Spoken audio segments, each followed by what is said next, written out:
Bienvenue dans cette nouvelle vidéo de SOS Informatique dans laquelle nous allons parler de l'analyse des données et du dynamisme du classeur. Alors, pour vous qui n'avez pas téléchargé les vidéos précédentes, je vous invite vivement à le faire puisque ça serait une suite continuelle. Maintenant que la saisie des données dans les cellules et les organisations n'a plus de secret pour vous, il est temps de les analyser afin de les faire parler au programme. Validation des données, les listes reviennent avec des listes déroulantes. Nous allons également voir comment dynamiser un peu aux feuilles de calcul, pour l'instant bien plates. Commençons donc avec le tri des données. Il peut être intéressant d'effectuer un premier tri dans ces données avant traitement. Par exemple, si vous demandez à un utilisateur de rentrer dans une cellule une date entre le 1er janvier 2017 et le 31 décembre 2020, qui peut garantir que la date saisie sera bien dans cet intervalle? Il y a toujours quelqu'un pour écrire une date de l'année 99 ou 2013. Les outils que nous allons découvrir dans ce chapitre vous permettront de ne pas vous tromper dans la saisie, mais aussi de la simplifier. Pour tout vous dire, nous allons nous intéresser au menu Données. Nous allons nous servir ensemble d'une liste que je vous propose de télécharger. Excel propose de nombreux outils pour trier vos données. Nous souhaitons par exemple trier les entrées d'un tableau par ordre alphabétique du prénom. Faisons donc un beau tableau bien structuré et sans espace entre les différentes lignes. Sélectionnez le tableau, puis dans l'onglet Accueil, dans le groupe Édition, cliquez sur Trier et filtrer. Un petit menu apparaît. À partir de là, vous pouvez directement appliquer un tri de A à Z ou encore de Z à A. Si vous souhaitez personnaliser le tri, comme ça serait notre cas, cliquez sur Tri personnalisé. Vous avez alors une petite fenêtre qui s'ouvre qui permet d'aller plus vite dans les tris alphabétiques. Une fenêtre s'ouvre et vous constatez qu'Excel reconnaît parfaitement les colonnes du tableau. Sélectionnez et vous demande ce que vous voulez trier, données, couleur, icône et comment vous voulez le trier. Nous voulons ici trier les noms, la colonne nom par ordre alphabétique. Nous allons sélectionner donc cette colonne au niveau de la colonne de tri et nous allons appuyer sur OK. Alors on constate que notre colonne est triée par ordre alphabétique. Par la même occasion, vous pouvez, si vous le désirez, trier par âge ou encore par score. Par exemple, Excel vous propose un seul niveau de tri. Pour en ajouter, cliquez sur Ajouter un niveau. Nous cliquons sur OK et notre tableau est désormais trié. Il est tout à fait aussi important de maîtriser à saisir aisément les données sur un classeur. Donc dans cette partie, nous allons continuer notre petit tour d'horizon du menu Données qui réserve encore bien des surprises. Comme cette fois, si nous voulons obtenir un tableau pré-rempli afin de le compléter en fonction de l'âge des participants à un concours. Ce concours est ouvert aux 12 à 17 ans. Pour notre exemple, il faut dire à Excel que les valeurs des cellules de la colonne âge doivent être comprises entre 12 et 17. Dans le cas contraire, Excel renvoie un message d'erreur et votre donnée ne sera pas saisie. Sélectionnez ces cellules.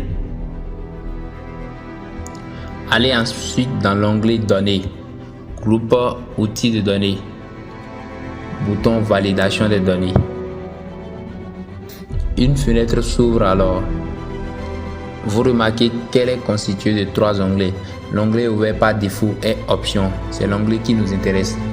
Nous souhaitons que les cellules sélectionnées n'acceptent avant tout qu'un âge. Un âge étant un nombre entier. Déroulez la liste autorisée et choisissez nombre entier.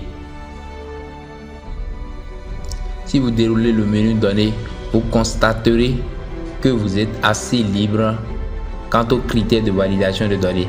Par défaut, le critère est comprise entre. Et ça tombe bien puisque notre âge est compris entre 12 et 17 ans. Inscrivez 12 dans minimum et 17 dans maximum. cliquez enfin sur OK.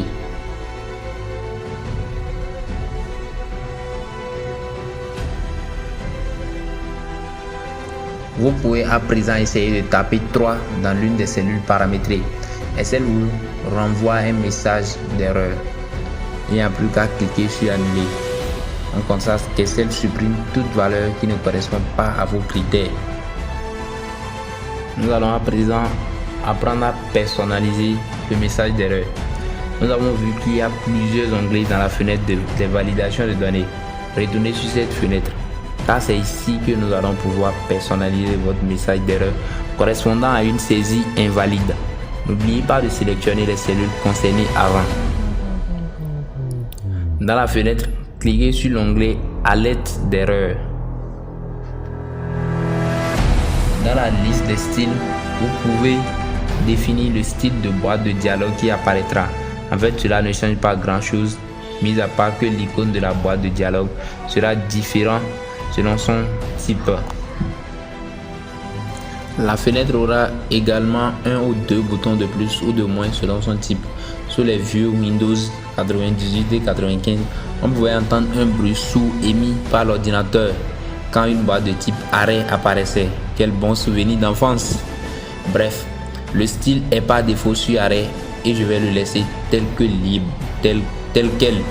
Libre à vous de faire vos propres tests ensuite. Excel comprend que ce message doit apparaître quand les données non valides sont tapées. C'est en effet ce pourquoi la case juste au-dessus est cochée. Il ne vous reste plus qu'à personnaliser le message d'erreur avec un titre et un message.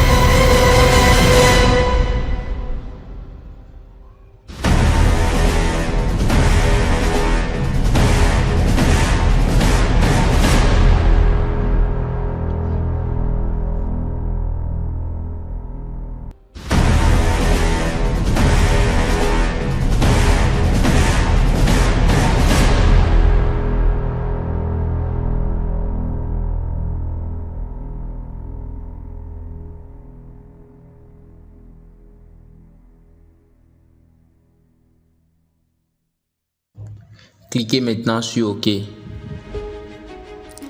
Retournez sur votre feuille de calcul et saisissez une donnée qui n'est pas comprise entre 12 et 17 sur la plage que vous avez sélectionnée. Afin donc d'éviter les messages d'erreur dans la fenêtre de validation des données, il reste un troisième onglet, message de saisie. Il vous permet d'afficher un message lorsqu'une cellule aux données restreintes est sélectionnée.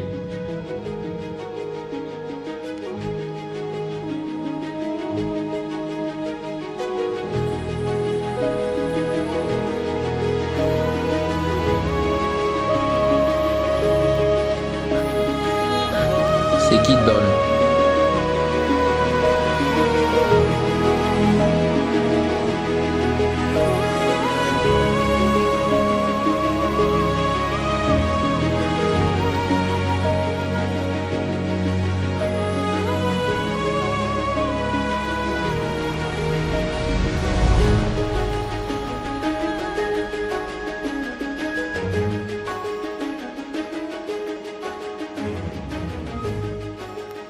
nous nous sommes intéressés au menu données et plus particulièrement à la validation des données.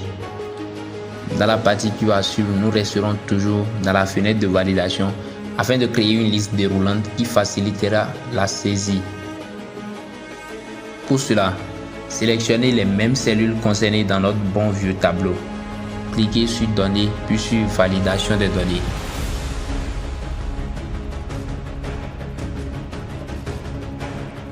Dans la liste autorisée, choisissez liste qui permet de paramétrer une liste déroulante avec vos propres informations. Pour compléter votre liste, une liste vide n'est que de peu d'utilité. Il va falloir compléter le champ source. Deux solutions s'offrent à vous. Première solution, vous pouvez saisir le contenu de votre liste manuellement en séparant chaque élément par un point-virgule.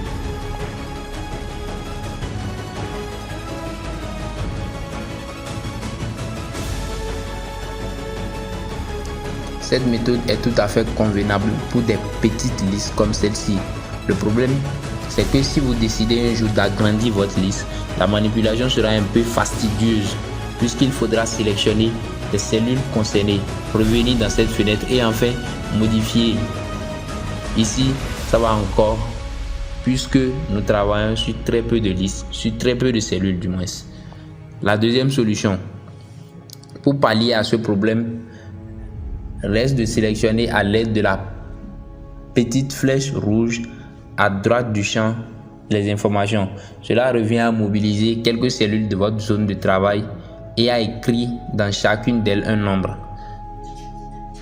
Dans votre zone de travail, trouvez-vous un coin à délimiter et dans lequel vous saisirez les données de votre liste.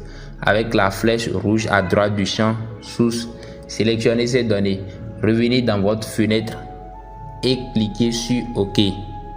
Vous avez de jolies listes déroulantes.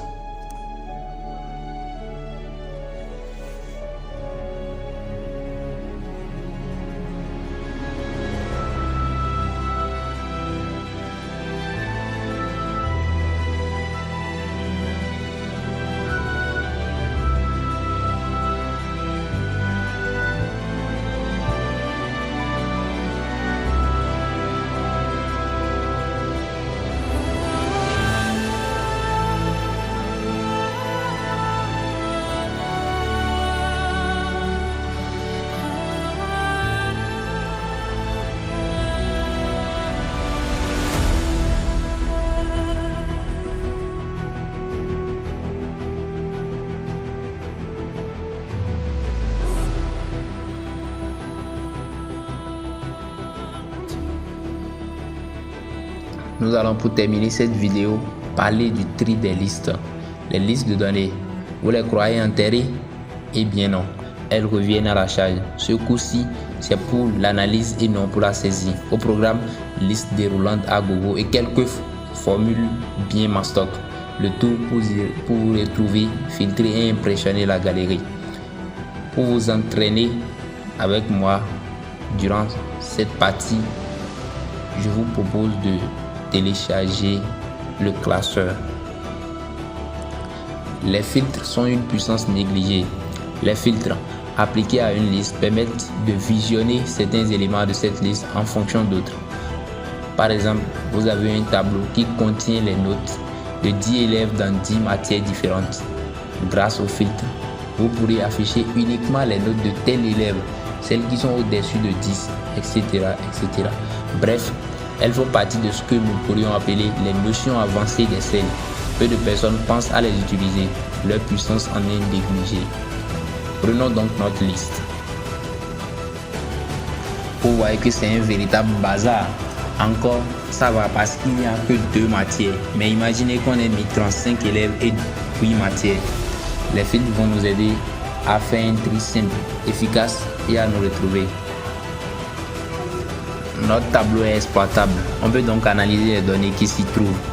Sélectionnez toutes les cellules qui composent ce fameux tableau, puis dans l'onglet Insertion et dans le cadre Tableau, cliquez sur le bouton Tableau.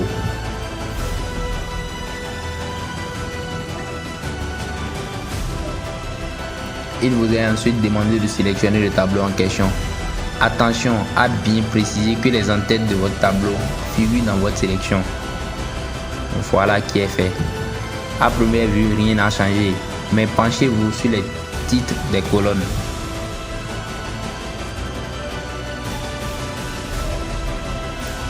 Des listes déroulantes, ce sont elles qui vont filtrer vos données.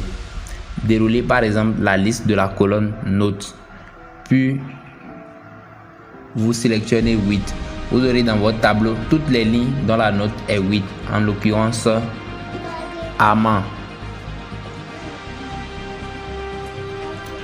Lorsqu'un filtre est activé, c'est un semi-entonnoir qui est apparu à la place de la flèche et cette dernière est positionnée en bas à gauche de l'entonnoir. Ça y est, vous êtes heureux avec ces filtres, mais savez-vous que vous pouvez les personnaliser? Ah oui, non, c'est vrai, vous ne savez pas.